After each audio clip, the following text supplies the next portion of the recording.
बिस्मिल्लाहिर्रहमानिर्रहीम, अस्सलाम वालेकुम वरहमतुल्लाहि वबरकातुहू। अल्लाह ताला आपको हमेशा खुश और शादो आबाद रखे, आमीन सुम्मा आमीन। मैं हूँ मिस आसमा सरवर और आप देख रहे हैं जो चैनल, नाम है इसका explore and motivate your talent. आज की वीडियो में आप एक ऐसे शख्स की लाइफ के बारे में जानेंगे जिसने अपने दौर के राइज गलत नजरियात को तजर्बात से गलत साबित किया। इसके लिए उन्हें बहुत सारी मुश्किलात से गुजरना भी पड़ा, लेकिन वो अपने मौक़िफ़ पे कायम रहे और आज पूरी दुनिया में उनको पढ़ा जाता है, उनको समझा जाता है और उनको माना जाता है। वो शख्स कौन है और उसकी लाइफ के बारे में जानने के लिए आपको देखना है मोटिवेशन वाला सेगमेंट। इसके अलावा एक्सप्लोर योर नॉलेज में आपके नॉलेज को इंक्रीज करने के लिए आज आपसे कुछ डिफरेंट क्वेश्चंस किए जाएंगे, जिसका जवाब आपने कमेंट बॉक्स में देना है। और साथ ही एक्सप्लोर योर हेल्थ में आपको आज बताया जाएगा कि जल्दी बुढ़ापे से बचने के लिए क्या करना चाहिए। But first of all, don't forget to like, share, subscribe and hit the bell icon. इस वीडियो को एंड तक देखिएगा और अब हम चलते हैं अपने सेगमेंट्स की तरफ।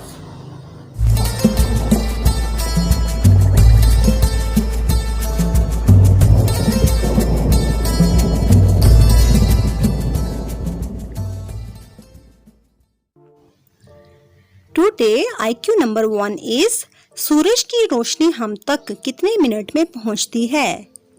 Your answering time is now. The answer is तकरीबन 8.5 मिनट में।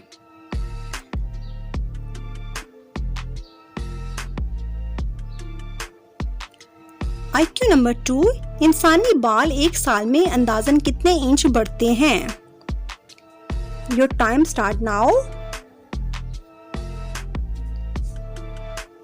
The answer is तकरीबन 16 इंच बाल बढ़ते हैं एक साल में। IQ नंबर 3, दुनिया की सबसे लंबी दीवार चीन की लंबाई कितनी है? The answer is 3460 kilometre. आपके कितने आंसर ठीक है?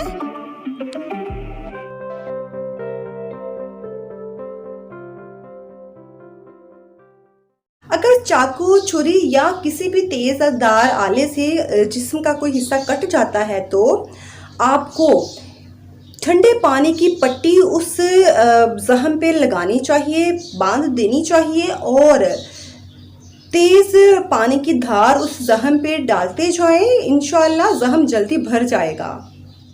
पानी में अल्लाह ताला ने बहुत शिफा रखी है। किसी भी जहरीली चीज के काटने पर उस जगह को पानी में डिप कर दे, पानी की वजह से उसकी जलन और दर्द कम हो जाएगा और पानी कीड़े की जहर की गर्मी को फौरन निकाल के बाहर कर देता है। पाँव में या कलाई के जोड़ में मोच आ जाए तो ठंडे पानी की पट्टी उस जगह पे बांध दें और विटामिन सी से भरपूर खाने की चीज़ें इस्तेमाल करें। सर्दियों के मौसम में गर्म पानी का इस्तेमाल लाजमी करें। अगर जिस्म का कोई भी हिस्सा जल जाए तो उस जले हुए हिस्से पर पानी की धार डालते जाएं, या तो छाले नहीं पड़ेंगे, अगर पड़ेंगे भी तो वो छोटे होंगे।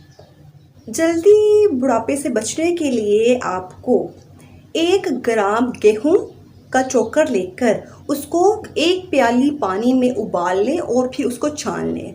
इसके बाद 2 बादाम की गिरियां पीस के उसमें डाल लें, साथ ही दूध और मिश्री भी डाल लें। इसको मुतवातर इस्तेमाल करने से बुढ़ापा जल्दी नहीं आता। 1 कटोरी गेहूं और 3 चम्मच मेथी दाना, इन्हें भिगोकर छान लें और इसके पानी में शहद और नींबू डाल के मुतवातर पिए। आपको जल्दी बुढ़ापा कभी नहीं आएगा। इसके अलावा छोटी हरड़ का पीस मुंह में डाल के इसको चूसते रहा करें।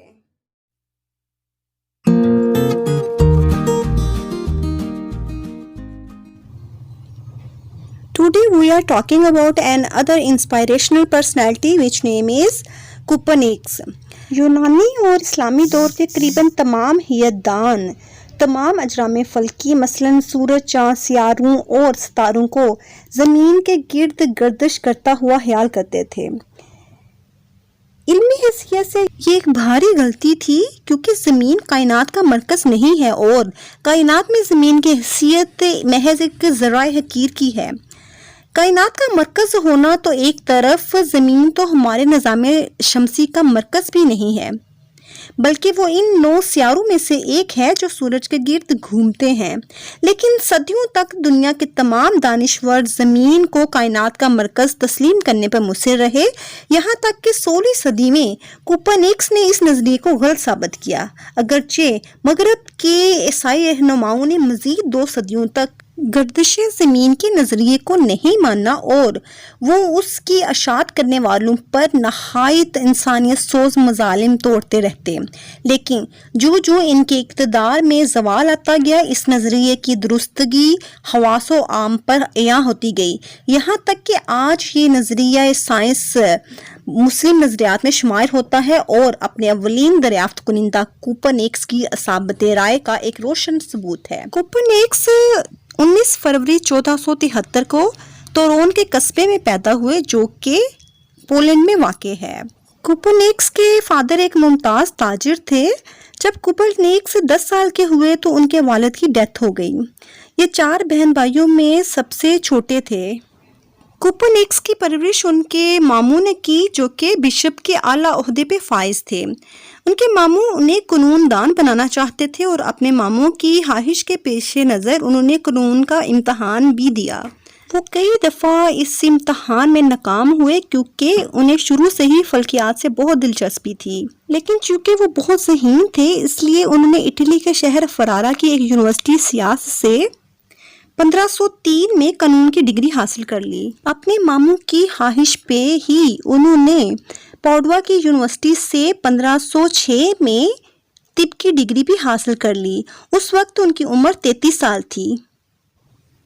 1506 से 1512 तक 6 साल का ये अरसा कोपरनिकस ने हिल्सबर्ग के शाही महल में गुजारा।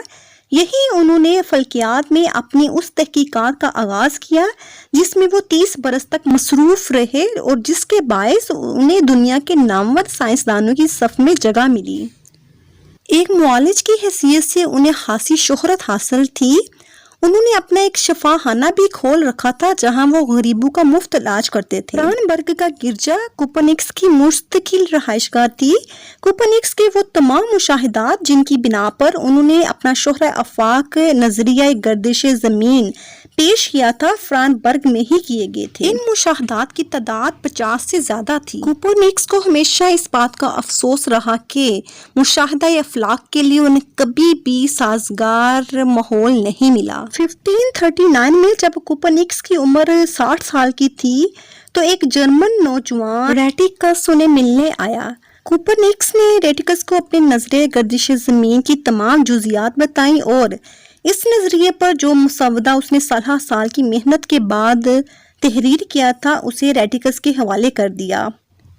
रेटिकस ने बयाने अव्वल को जर्मनी के एक मशहूर शहर नूरमबर्ग में अपने साबक उस्ताद जॉन स्कूनर के पास भेजा, जो रियाजी और हियत में फजीलत रखता था। अगले साल यानी 1540 में कोपरनिकस की इजाज़त से डांजिग में इस रिसाले को शाया किया गया। कोपरनिकस के नज़रिया गर्दिश ज़मीन को मतबूआ सूरत में अवाम तक पहुँचाने की ये पहली कोशिश थी। नज़रिया गर्दिश ज़मीन की अशात के करीबन रुबा सदी बाद तक चर्च की तरफ से इस नज़रिए के खिलाफ कोई आवाज़ नहीं उठाई गई, मगर इसके बाद रफ्ता रफ्ता मुखालफत का एक तूफ़ान उठ खड़ा हुआ, जिसके दौरान इस नज़रिए की तबलीग करने वालों को न सिर्फ कैदोबंद की सजाएं दी गई, बल्कि उनमें से बाज़ को जिंदा जलाने से भी दरेग नहीं किया गया। گردش زمین کی طباعت 1543 کے آغاز میں جرمنی میں مکمل ہوئی۔ جب یہ نسخہ 24 مئی کو کوپرنیکس کے پاس پہنچا تو وہ مرض الموت میں مبتلا تھا۔ اس نے کانپتے ہوئے ہاتھوں سے اس کو پکڑنے کی کوشش کی لیکن وہ پکڑ نہ سکا، اس کی زبان بھی اس کا ساتھ نہیں دے رہی تھی۔ اس کے تیمارداروں نے یہ کتاب کھول کر اس کے سامنے رکھی۔ ایک لمحے کے لیے اس کی آنکھوں میں ایک چمک پیدا ہوئی، اس نے ایک نگاہ اس کتاب پر اور دوسری اپنے تیمارداروں پر ڈالی اور چند گھنٹوں کے بعد مصنف اپنی تصنیف سے ہمیشہ کے لیے جدا ہو کر اپنے حالت حقیقی سے جا ملا۔ آپ کو میری آج کی ویڈیو کیسی لگی مجھے لازماً کمنٹ باکس میں بتائیے گا۔ اس کے علاوہ آپ میرے واٹس ایپ نمبر پہ بھی مجھے بتا سکتے ہیں۔